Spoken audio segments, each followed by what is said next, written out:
Technical College, our Beaver Dam campus. Today we want to take the opportunity to introduce you to the details of our proposed referendum. If you're not familiar with me, my name is Bonnie Bearweld. I'm president of the college. And a couple housekeeping notes before we get started. This session is being recorded, so please keep comments and conversation relatively quiet, as well as shuffling of papers and so on. And then also, we will have an opportunity at the end of the session to take your questions.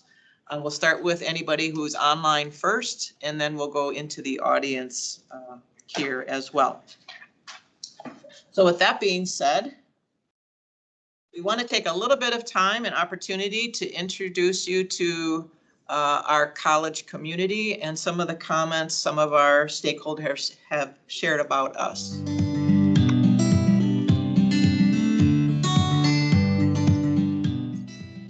Dodge County is a vital part of Moraine Park Technical College's district, and we are proud to be an educational partner for the communities of Beaver Dam, Waupun, Horicon, Mayville, Juneau, Lamira, and everywhere in between. At Moraine Park, we collaborate with local business and industry, K-12 school districts, and alumni to ensure that we are providing the most up-to-date programming and a clear pathway to education. While we touch nearly every corner of each community, we are often working behind the scenes.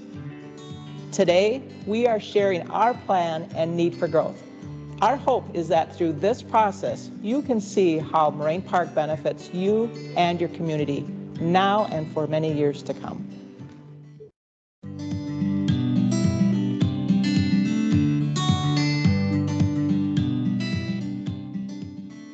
Moraine Park Technical College, I think, plays a really unique role in our community, and oftentimes I like to continuously refer to it as like the undiscovered gem of our community. So many wonderful educational opportunities for students, either those just graduating from high school or even, folks that have decided to go directly into the workforce but are now looking to upskill in a certain area or have made the decision to go back to school to pursue a degree.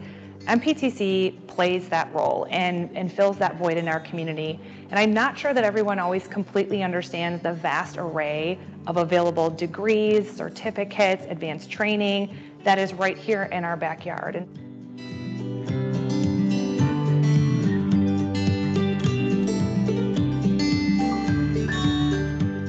Regarding the project at Moraine Park Technical College, is that I consider myself a very conservative voter. And that's one of the reasons why I support the project. Is I think that this project will help save a department like Hartford Fire and Rescue Department future expenses by allowing us to preserve our unique staffing model that we're currently using.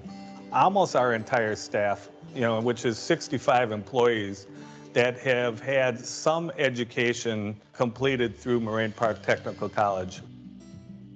Building a state-of-the-art fire service facility for Moraine Park would help us greatly. We could recruit people right out of high school, let them know that they can obtain the qualifications, the training and education that they need for a rewarding career right here in Washington or Dodge County.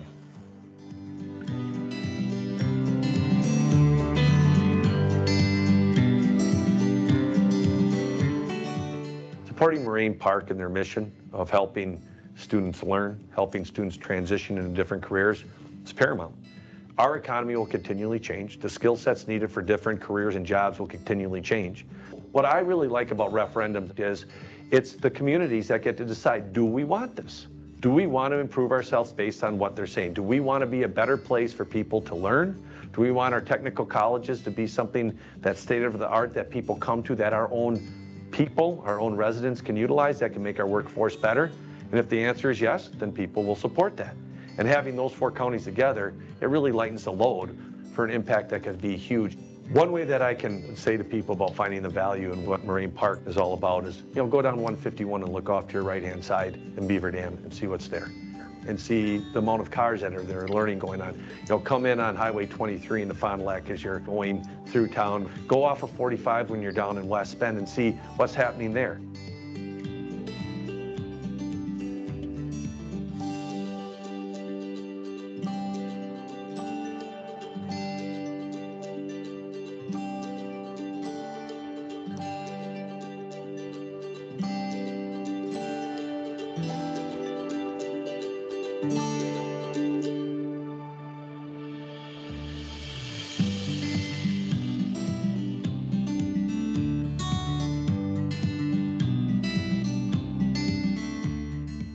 It's really important for us to continue to support Moraine Park because it is one of our major pipelines of people. You know, where you do the training of the people for us who are going to take our jobs. Anything that we can do to keep our workforce local in our community and also offer educational opportunities and experiences through Moraine Park will only make us better as an organization.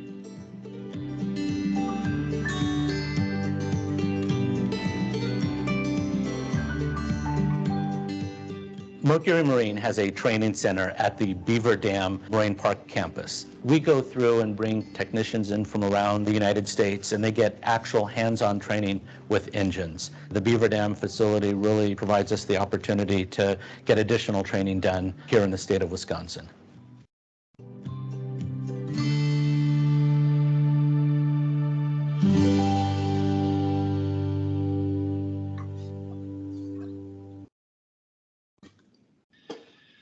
All right, so I hope that video gave you a little glimpse of who we are and what we do.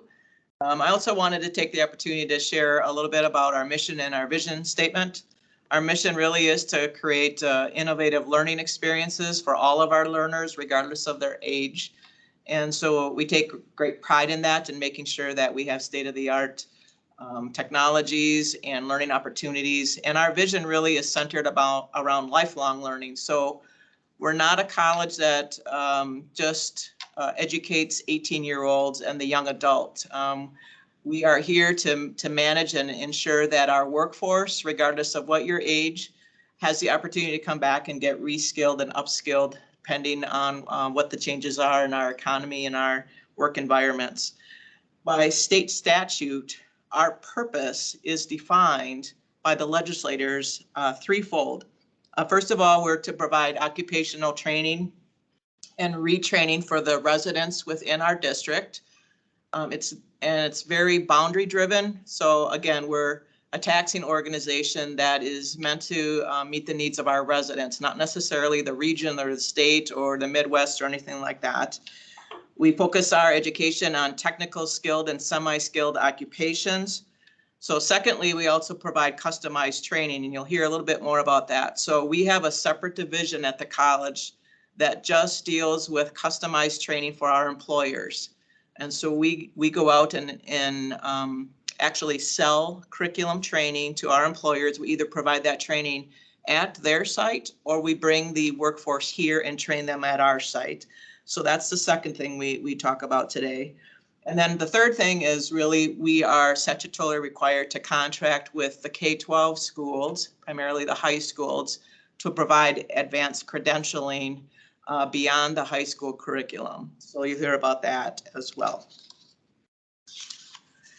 For those of you who aren't aware, our district encompasses 4 major counties: Fond du Lac, Washington, Dodge, and Green Lake, and then portions of 6 other counties. We have about 361,000 residents population-wide. We typically serve about 12,000 learners per year and award over 2,000 credentials of some sort, whether it's a certificate, a diploma, or an associate's degree. And one of the things I wanted to make clear is this service area that you're seeing on this map encompasses 131, I believe, municipalities, which means that the tax burden that we'll talk about is covered by all 131 municipalities, and it's not centralized in one particular community or county.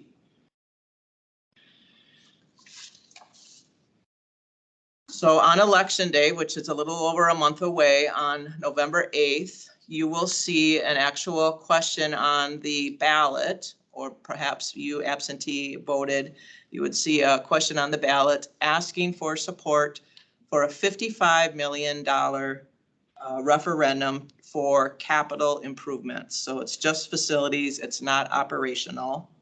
And again, the taxpayers within our district boundaries will have that question on the ballot. A little bit about the process. This Referendum idea and vision actually started back in late 2020. So we've been 2 years into the planning of this. It's not something that we talked about lightly, and quite frankly, it's employer driven. So we've been meeting with employers, some of the employers you saw in the video a little bit earlier, as well as others, talking about not only the shortage of workers, but the talent they need inside their workforce areas to keep up with automation primarily, and certainly the skill set. So we began our journey back in November of 2020. We spent the early part of 2021 doing a ton of research on what type of programs make sense, because we always try to look at least 10 years in the future, even though in today's environment, that's really hard to do. We took a look at what are the job projections 10 years from now, and based on all of that, what kind of facilities make sense. We interviewed a lot of community-based organizations. I mentioned earlier, employers. We talked to our K-12 partners, parents, students, and so on. And so after the research phase was completed, then last summer, we took a lot of time brainstorming. Okay, here's all that research. What makes sense that is, fiscally sustainable? So we had literally 2 to 3 full days of brainstorming, and we narrowed it down to 5 projects. And those 5 projects totaled $75 million.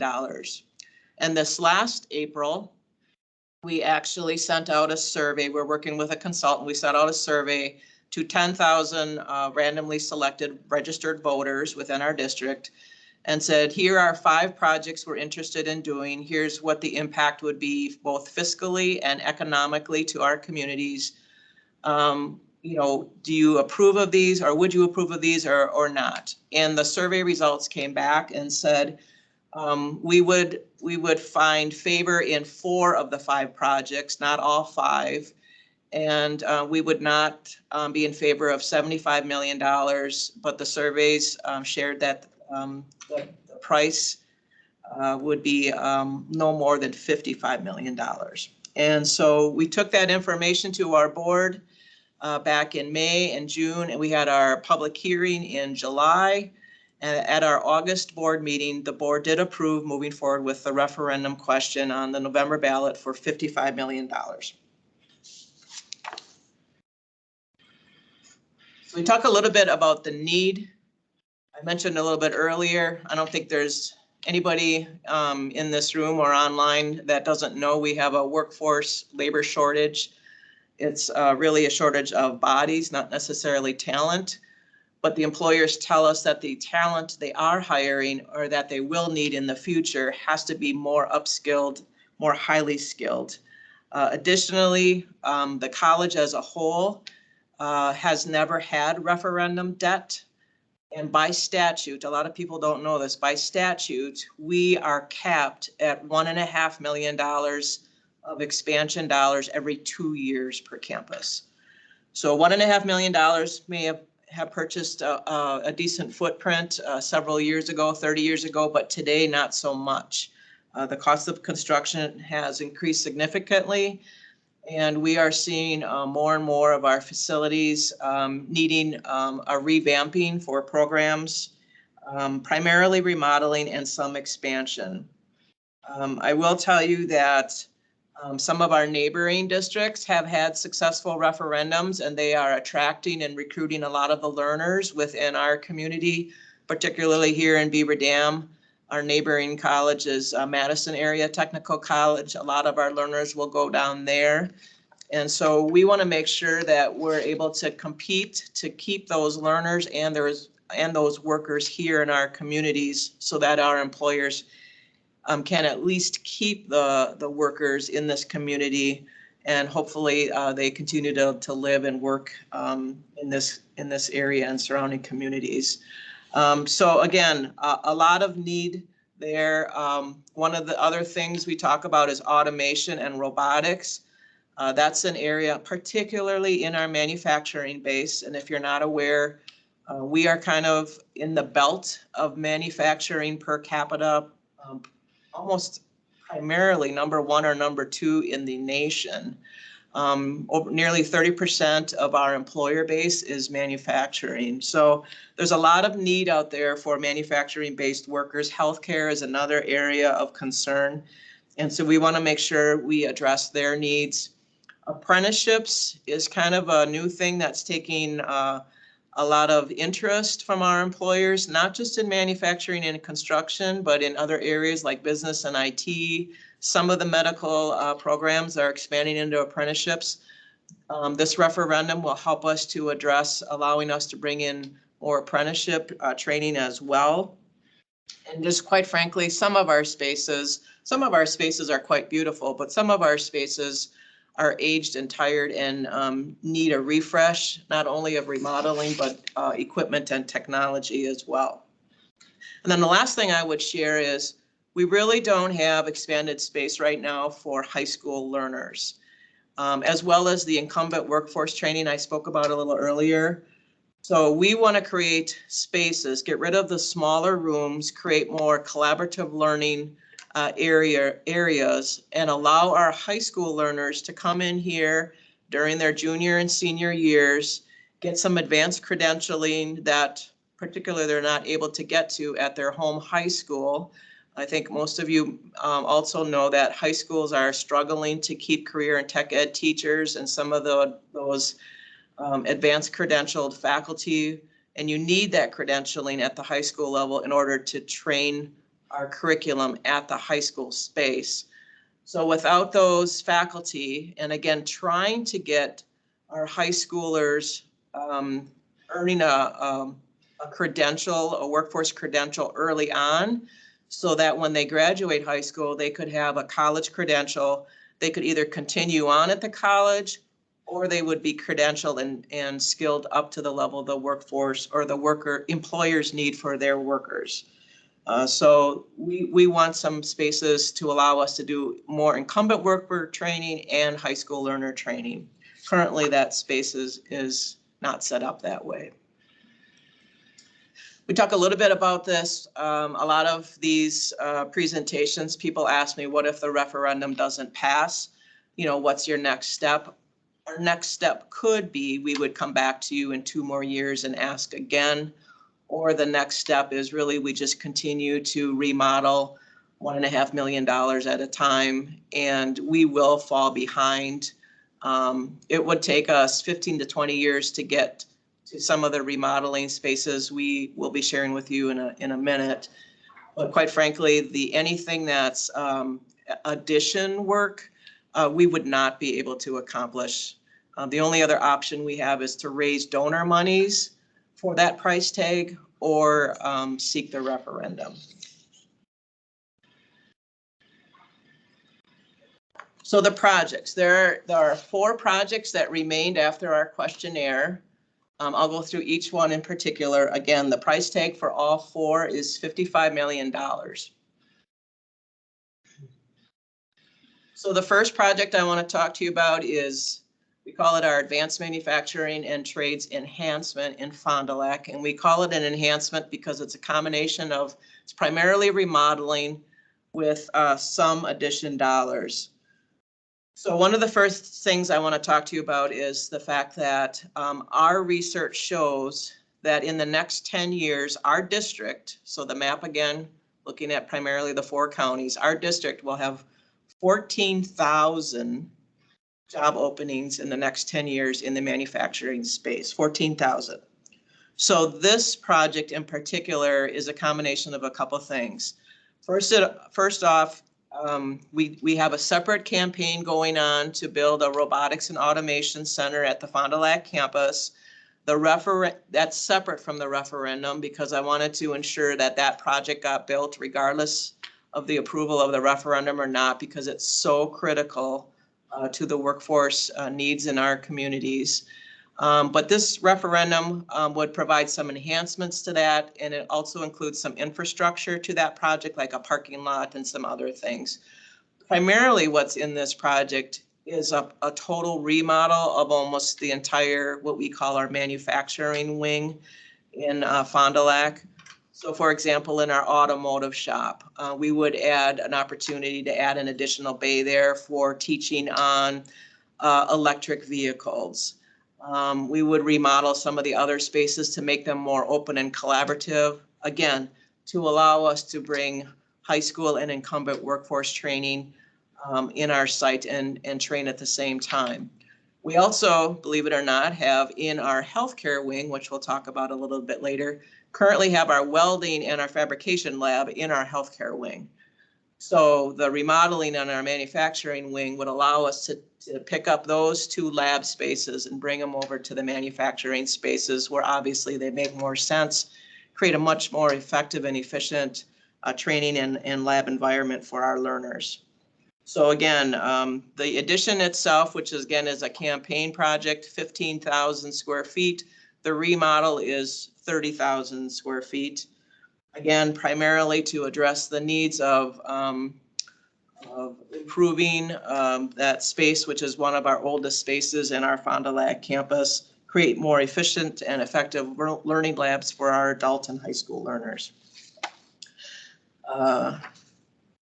Yeah, that project would probably be, if the project was approved, $13.7 million, and that project would begin this coming summer. Project number 2, Manufacturing Automation and Robotics Lab in West Bend. Now that one is primarily expansion. So this actually, the West Bend, Washington County area is one of our most increased population growth areas and is projected to be so in the next 10 years. They have a very aggressive economic workforce development boards down there. They're attracting and retaining some more advanced manufacturing partners. For example, Milwaukee Tool just built a brand new expansion there last year, I believe it was. Highly automated, lots of robotics. They're already looking at a second phase expansion. Signacast, if you haven't visited that employer, highly advanced. I think they're on their 5th phase of expansion. A ton of robotics in there. So their need is just as strong in the Washington County location as it is in Fond du Lac, and they have the population growth.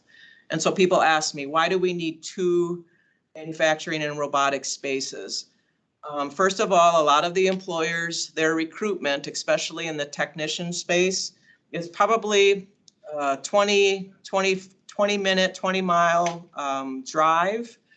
And so they don't always attract. So if you're in the Washington County area, they don't always attract individuals who live 35 to 45 miles away.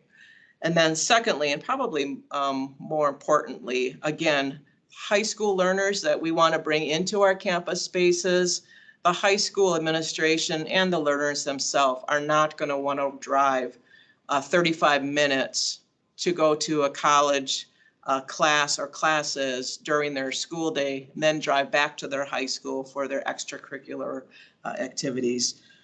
So we're working with our K-12 partners both in the West Bend, Washington County area, as well as our Fond du Lac County area to make sure that we're able to partner with them. This project also includes a couple other things. So as noted on here, it will allow us to bring 7 new manufacturing related programs and apprentices to that campus, which we currently don't have the opportunity to train in today. So again, it's really there to meet the employer needs of the community, both today as well as projected into the future. Additionally, some of you may know that we rent space in the village of Jackson, and we offer there metal fabrication and welding. We'd like to bring those programs on campus so those learners have the ability to engage and have access to the student opportunities that are available on our formal campus. And then the last thing I would share in this project is there are some dollars to realign the front door of that campus. Right now, that front door faces the back parking lot. We want to obviously reconfigure the front door to be more prominent and visible and facing Highway D, which is the main campus corridor. And then as part of that, we would like to add a small conference center room on that campus as well, which we currently don't have today. So that project, if approved, would start a little bit later in 2023. And that price tag for that project was $18.5 million. The third project, which you heard in the video, Fire Chief Stevens talk about a little bit, we serve over nearly 50 fire departments, primarily volunteer, but some paid. And right now, if you're familiar with this campus, you know that we have a few training props in the back parking lot here. This campus is landlocked. We don't have any particular way to grow. And so we have a small mobile trailer in the back parking lot that provides some training services to our fire departments. And then there's a relatively small training tower. Both of those are nearing end of life, and we'd like to create something better opportunity for our volunteers and other fire departments to train that's more cost effective. And so we are exploring the purchase of some land. We'd like to stay in the Dodge County area because that is probably more the east or northeast corner of Dodge County, because that primarily is more centralized to the entire district that we serve. So our intent is to purchase some land, construct a 14,000 square foot center that would have some classroom spaces, some labs, a garage for us to park our fire engine and some of our larger pieces of equipment. There would also be a separate standalone state-of-the-art 3-story fire training tower, which would provide more advanced training opportunities for our firefighters. On that particular center, we would offer not only firefighting, but EMT, paramedic, and a brand new fire medic associate degree program that will be rolling out next fall. And then additionally, the land that we hope to purchase would allow us to provide, our vision will be to provide more advanced training opportunities. For example, we'd like to have a dry pond on that parcel that would allow us to do underwater and frozen ice rescue training.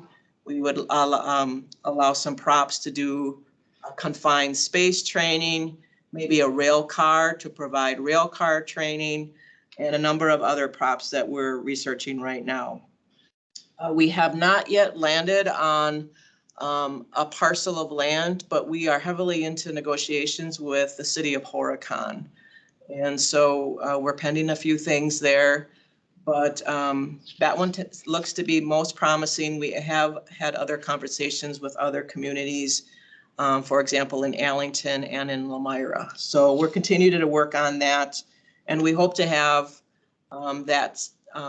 obviously that land parcel nailed down by the end of this month.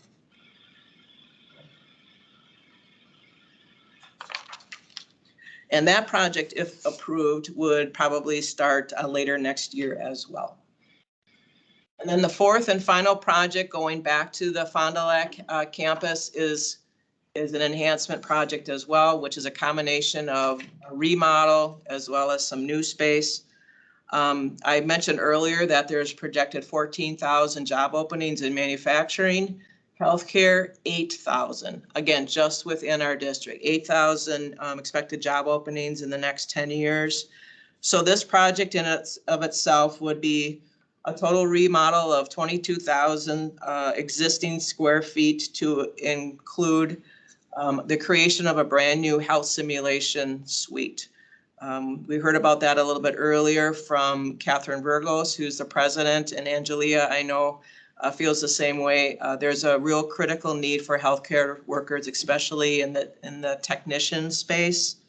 So the simulation suites would allow the learners to gain more clinical lab related experience, because some of our clinical sites are hard to get right now with all of the competing efforts, and quite frankly, the healthcare areas are struggling to maintain their own workforce in some capacity.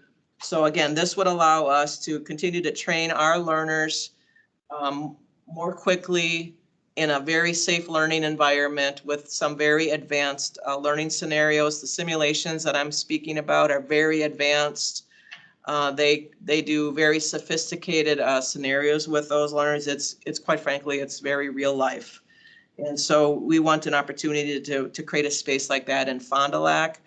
And that space is primarily where the welding and fabrication space would be vacated once it goes over to the manufacturing wing.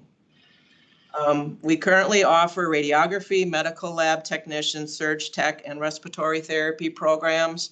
We want to make sure those spaces are updated based on new accreditation requirements for those particular programs. We also want to add an EMT simulator, similar to what we have here at our Beaver Dam campus. We don't have one of those at our Fond du Lac campus. And really all of this is to expedite program completion. Again,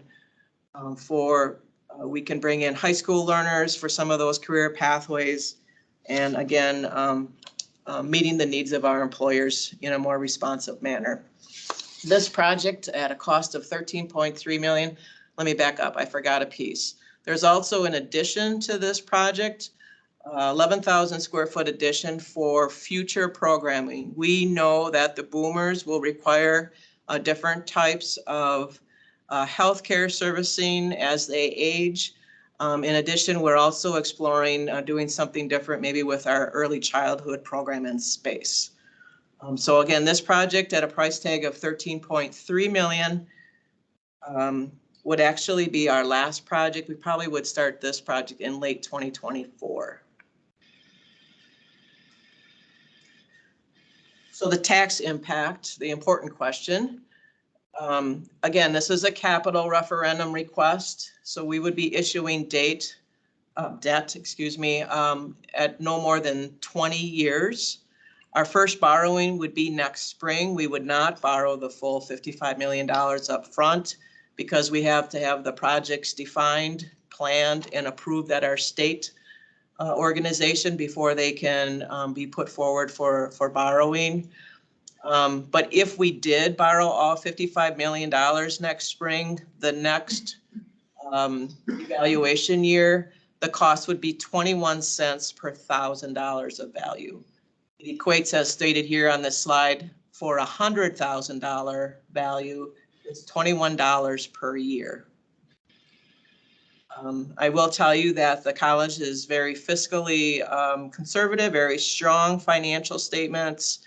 We historically borrow our equipment over 5 years, our facility remodels and any small additions over 10 years.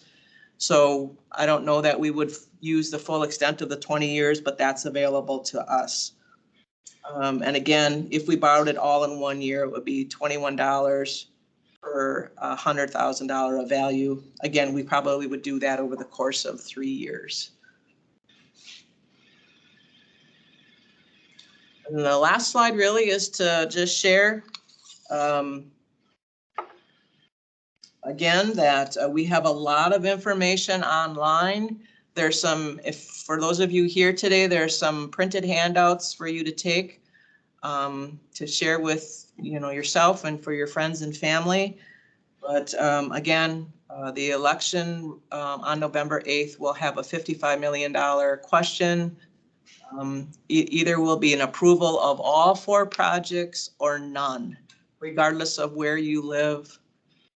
It's really just a combination of favorable votes versus unfavorable votes. So with that being said, I'll just stop there and entertain any questions. And Emily's saying that there's no questions online.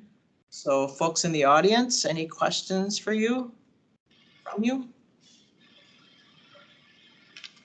I have 2. Yes, please.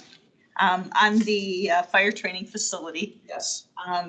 You mentioned that allowed the Beaver Dam campus to expand other classrooms and labs in the space occupied by the current area. Is that included in the $9.3 million? It's not. So it would allow us to move the trailer and the tower from the back parking lot. And then any expansion, quite frankly, at our existing campus would have to be to the north. And so we would probably have to reconfigure the parking lot and move the incremental $1.5 million components in the future. Okay, thank you. And the other question I had with all these expansions, do teachers available for all these programs? Well, we would have to go to, we actually have costed out. So to answer your question, we currently don't have necessarily teachers today. But if the referendum does pass, we would seek additional faculty, instructors, and program services to expand accordingly.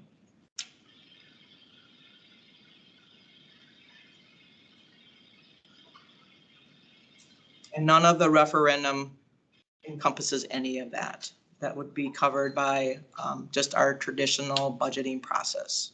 Okay, thank you. Anybody else with questions? Excuse me, that's mine. All right, well, obviously, all of us are here. If you have additional questions, please email one of us, or I think there's a question opportunity on our website, morainepark.edu/future. Thank you for joining us today.